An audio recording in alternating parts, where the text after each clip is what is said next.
Just like Michelangelo into the blue on heavenly wings. Cargo ham bones don't take off, no smoke, no mirror, no strings. I can't take off these dark shades. I can only say how it's too beautiful. Our town on TV.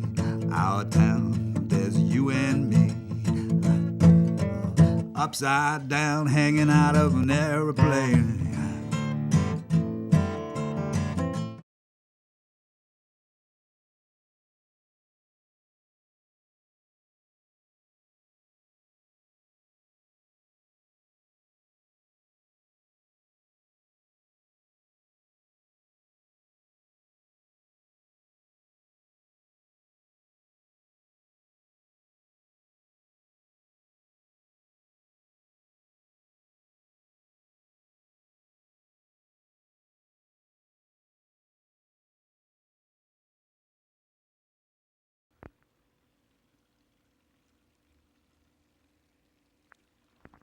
Welcome to Our Town, and I'm your host, Larry Frost.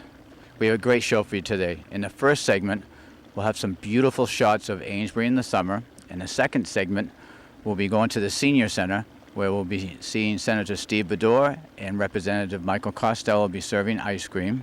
I have one announcement to make. National Night Out, August 3rd, Amesbury High School, 6 p.m. Chance for the community to get with the fire department, police department, other agencies, just to share what the equipment we have and have a good time for all, really. I wanted to open up today down here in front of the ALCAP drawing, which was by John Moore.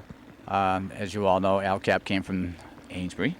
And it's just a nice chance for the people who don't get a chance to come out and see things to get a chance and appreciate how wonderful this drawing really is. So, let's get started.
Okay, hi, how are you? It's State Representative Mike Costello here with Senator Stephen Baddour, and we want to welcome you to our town here in Amesbury, Mass. How are you? What's my role? One or two, another one? Do I take yours? Or chocolate one? Why don't you do the strawberry one? Or you can have the cups up. There you go. How are you? Cup for that? Yeah, perfect. Good for you. That's my job. You're here to enjoy. That's why I'm dressed. The These strawberries senators never work. Jimmy. You know, We clean up all their messes, don't worry. Yeah. That's what we do. His father would agree with that too. Yeah, they got, even got gloves on. They're You're too great. $65.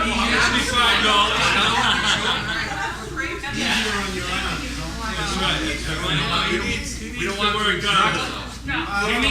Yeah, come on, he's gonna have a little extra. Okay. How are you? How are you? Hi, Lucy. I remember Kevin. I How remember are meeting you? Good to see you. Sherry might know. His Red Sox shirt on. I like it. Look at that shirt, Let's Kevin. give another one over here, Mike. All right. Good morning, everybody, or good afternoon. Dennis and the senator are walking around with more ice cream. It's a fabulous thing. All right, who here is loving the ice cream? Let's see. All right, let's give them a round of applause for the ice cream. All right. We're very excited. We have Rep. Costello and Senator Baddour here, so I'm going to turn it right over to them. And if you guys have questions, they're open. So it's an open forum, so have at it. Happy to have you. Thanks, Annmary. Thank you, Annmary and Doreen and everyone here at the center. It is a great, hopefully we're going to have a bigger center one of these days soon, but this works just fine for now. And it's our pleasure to be here again. And we usually come a couple times a year, and we're happy to bring the ice cream this time. And Senator Baddour did most of the scooping. I said he needed to do a little more work. His arms are a little small these days. But Senator Baddour and I, Stephen and I, work together every day up at the State House, and we both chair different committees. And some of the committees that I chair Public Safety and Homeland Security, and Stephen chairs Transportation. And this year we had a bill that I know we had a couple questions about earlier, the driving bill that came through, and there were two different versions. One came from the House, one came from the Senate. And when that happens, you have a conference committee, and the House Speaker and the Senate President pick 3 people, 3 from the House, 3 from the Senate. And Stephen and I were both chosen from our respective branches to come together and craft the language that would finally make it into the safe driving bill. And we both had worked on it separately under our distinct committees, but when we brought it together, we merged the House bill and the Senate bill, and I think we took the best parts of both bills and put it together to make the bill that we have today. And I know there were a lot of concerns. My father told me if I tested him more than once after 75, he would never drive my kids to another soccer game. Never. He said, how come you can send me out to get your kids driving to a soccer game, but then you want to test me? And that wasn't the point. The point that we were trying to grapple with, and I'll tell you what the results were, but what we were trying to grapple with was not age-based issues, but just health-based issues, cognitive issues, whether you're 10, 20, 50, 70, 80, 90. What are the cognitive things that you got to be worried about when you're driving and make sure that you're safe? My father always says he never caused an accident. I mean, he never was in an accident. I said, you're like Mr. Magoo. You drive and all the accidents happen behind you. But that's kidding, But he made a good point. A lot of people in their 70s, 80s, 90s see better than I do. They're more cognitively aware than I am, and they drive fine. Just like some kids in their 20s and 30s need, we're not sure if their brains are fully functioning sometimes when they get behind the wheel. But the cognitive issues are issues that we got to look at. So the compromise language, instead of testing everybody every 5 years or 6 years, you'd be in the doctor's office every 5 years if you wanted to drive after the age of 60 on one of the versions. What we say simply is at the age of 75, you got to have an eye exam, an in-person eye exam. And we say to the Department of Public Health, look, you tell us the infirmities that can affect people's ability to drive.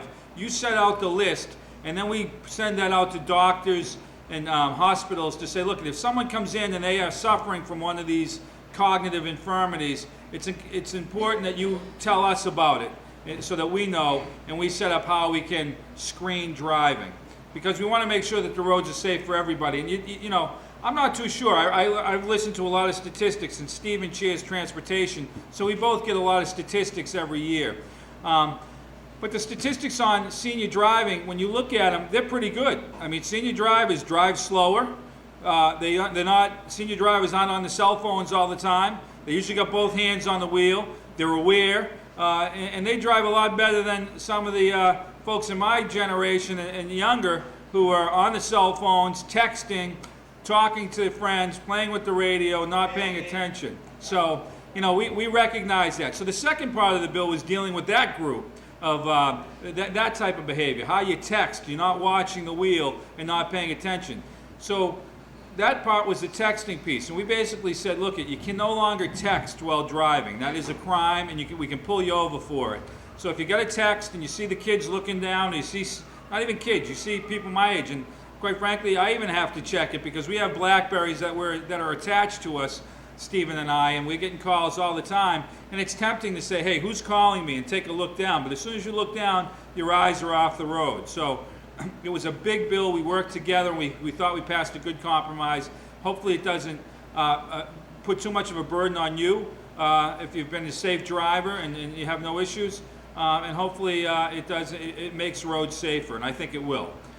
That's just one of the issues we've dealt with. And without going into great detail, we're finishing up at the end of the month, and we got a lot on our plate. And I apologize. We were trying to get out here for the cookout during Amesbury days, but we were in session that entire week until we were in every day into the evening. So we're working hard. We end our formal session July 31st. So anything that has to get done by a voice vote or a recorded vote has to be done by the 31st. So thousands of bills are now sort of merging, and it's like getting things through the eye of a needle. So, you know, we're working hard, and we're trying to do the right thing and make our communities better places to live. And, you know, we're focused on the lower mill yard. We're very focused on a new senior center, a new transportation center. We think it's so important to develop down there. And, you know, look, if we can't take care of our seniors and our youth, that's really the measure of a great society. And if we fail both sets, we failed ourselves, because we all have kids and we're all going to be seniors. So, you know, we got to remember that. So it's a pleasure to be with you. I always enjoy coming. I'm talking real fast because I got to vote at 1 o'clock in Boston. I might be the guy that gets pulled over on the ride in. But I have to leave to go vote. We have a 1 o'clock roll call. But I wanted to make sure we got here. We hope you enjoyed your ice cream, and I thank the senator for putting it all together. So thank you. Thank you, Mike. You could tell that Mike talked a lot about the issues, and he didn't talk a lot about the ice cream, because not only did he not scoop any ice cream, he didn't pay for it either. Come so on. that's why he talked about all those issues. I'm only kidding. Mike and I really enjoy representing all of you at the State House. We enjoy coming back and doing events like this. So I just wanted to say thank you. I hope that you enjoyed the ice cream. There's a lot happening, as Michael said, in Boston with the end of the legislative session. Whether it's casinos or more casinos, that's really all we've been talking about the last couple of weeks, but hopefully that's going to come to an end. We can do some other things to not only help seniors in terms of some assistance in terms of benefits, but also help small businesses cope with health insurance costs. There's a whole lot of things that we're trying to get to that sort of the casino issue is sort of blocking right now because of the focus in terms of the jobs that it's going to create and the opportunities it's going to create. But we're going to be back in Amesbury a lot. Mike and I come as much as we can. We're going to hopefully have a pretty big groundbreaking with the new senior center and the new garage coming up. So we have a lot of exciting things that are going to be coming up here in the city. So we're excited to be here. I hope you enjoyed the ice cream. It's a hot muggy day, so nothing better than a couple of scoops of vanilla ice cream. Mike, scoops. I don't know if you know what that is, but Dennis and I think did a lot of scoops. But Dennis, I'll put a round of applause for Dennis for helping out. Dennis, thank you.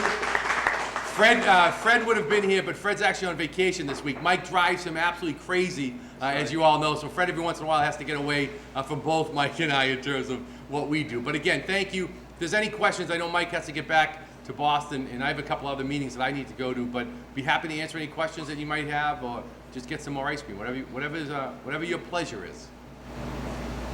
Well, what have you decided with the gambling? Is it go far or not? The question is, what have we decided to do with the gambling? The House passed a version of the bill dealing. The big issue is the House passed one bill, we passed another in the Senate. The fight right now is slots at the different tracks throughout the Commonwealth. Both Mike and I supported that, and you have a conference committee working out the differences. The governor is sort of engaging a little bit in sort of trying to pound his chest a little bit to get us to move this thing quicker. But there's a lot at stake. There's a lot of jobs at stake, and we need to make sure if we do it right. And if it means taking our time and doing it a little slower, we need to do it that way because there is a lot at stake. But I think in the end, I think Mike would agree that we'll have a bill on the governor's desk that deals with the issue of expanded gaming, and it will deal with all the side issues that go along with it. So I'm hopeful. There's a lot of jobs at stake. Get me. You mentioned about the eye test. Is that beyond the eye test that you take as a driver?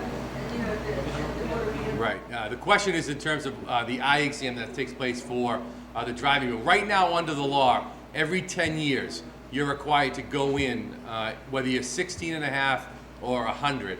You're supposed to go in every 10 years, and you have an eye exam, and it's in person.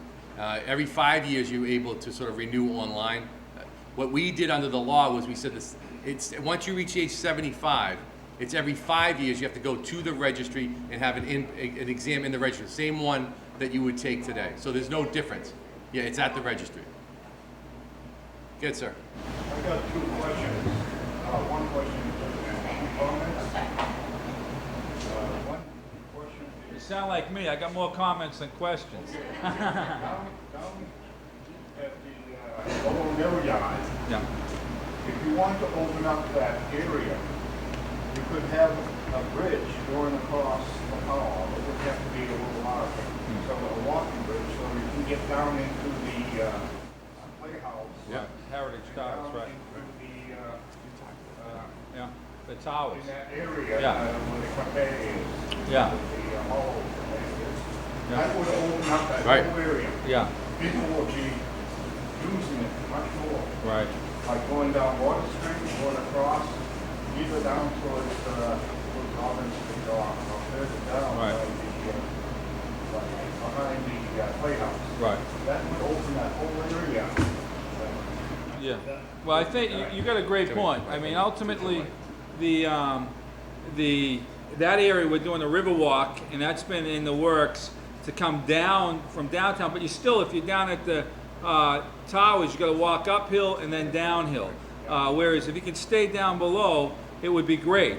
And in fact, I did a big ride on my bike on last Saturday, and I went through Groveland, came over the bridge, and came in through town. And I had to get over to Seabrook Beach, and I got to downtown. It was a real hot day, and I said, "Boy, you can't avoid the hill. You can't go down below. And if you had that pathway that gets you to the towers from the Hollow, that extended over, you could avoid all those hills and make a nice, beautiful path for a ton of people that live down there." So. Not only that, but if you ran like originally they wanted a bike trail heading down towards Century Market where that was, it would have continued down towards Powell River. Yeah, they have that one that goes up to Stop and Shop now, which is a nice path. Yeah, it's on that side, yeah. Well, hey, look, the bridge is a great idea, and there's no boats traversing there other than maybe canoe if you want to drop it in a little further up. So it sounds like it's probably doable, and let's see if we can remember that. So that was okay. That's great. Good suggestion. All right. Well, enjoy the rest of the day. If we can ever do anything, don't hesitate to call. All right. Thank Thank you. Hi, we're here at the Senior Center with State Senator Steve Baddour. Nice to meet you, sir. Nice to see you as well. Oh, it's been like 2 years for me to try to get you on camera. You're a very busy guy. I've seen you a couple times at the high school. We've been around. Oh, yeah. Yeah, it's been really, really nice. The first question I had was, how long have you been a state senator? I've been in the state senate now for 8 years. So my senate career is as long as my oldest daughter. She was 1 month old when I was sworn in. So Oh, wow. it's easy to remember from that perspective. But I was sworn in 2002, January 2002. And that's just this area here? It's Amesbury, Salisbury, Newburyport, all the way out down to North Andover, Methuen, Haverhill, and Merrimack. So I represent 7 communities. I share the 3 communities up here with Michael, and we have a great relationship, a great partnership, trying to move things forward to sort of help the community. Well, like today, in Our Neighbor's Table, I saw you there. I saw you with the Boy Scouts when they got an award for Yes. Our Neighbor's Table. So you're Right. right out there a lot. I try to come to as many events as I can. It's difficult, when you have 7 communities. I chair the transportation committee, so keeps you busy in Boston with a young family too. But I try my best. And that's mainly why I wanted to get him on here, because I want to thank him, because now with a lot of problems we have in the country and stuff, volunteerism, you're not volunteering, but just to be there and get people motivated, let them know that you have our side on, right? And the projects with Amesbury. Right. And I just really want to thank you for coming on camera, and we will get with you again, Yeah, I'd right? be happy to, absolutely. And we can go through some projects in the future and stuff like There's that. so many issues. I was just down at the 110 liquor store talking to the owner Yeah. there about sort of how I voted against the alcohol tax and the impact that some of the tax policies that have passed have had on border communities, on Amesbury, where people could go right across the border. So we're trying to do our share to help small businesses here, and again, just help people who want to volunteer. The seniors say thank you for all that they've done for the community. Have a little ice cream on a hot, muggy day. So we're just trying to do our part, Mike and I, to make Amesbury a better community than it is. And it's a great community. People, it's a wonderful community. And it's just great. The downtown is wonderful. There's great opportunities here. We're trying to work with the mayor to make it even better. And I'm not going to put you on the spot, but what makes Amesbury really nice to you? It's what makes Amesbury, the people, quite frankly. There's a lot of good people that care a lot about the community, or people on all sides of the issues. But at the end of the day, we disagree on some issues. But what I love about Amesbury is we're not disagreeable about it. We can have our disagreements, we can fight it out, but we can still have a conversation afterwards. There's always some heated conversations, heated debates. But for the most part, the people care about the community. We put the community first, and that's what I like about Amesbury. And that's a ditto for me. Ann Ferguson has this saying, ditto. Yep. And I want to ditto that. That was right. excellent. And so from the Senior Center, that's it for today's show. I hope you enjoyed it. Work hard, stay healthy, and please take time to care for someone. From our town, bye-bye, we're out of here.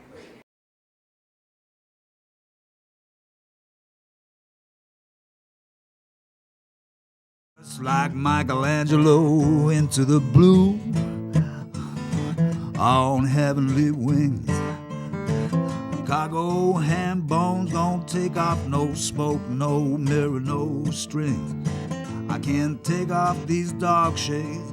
I can only say how it's too beautiful. Our town on TV. Our town, there's you and me. Upside down, hanging out of an airplane.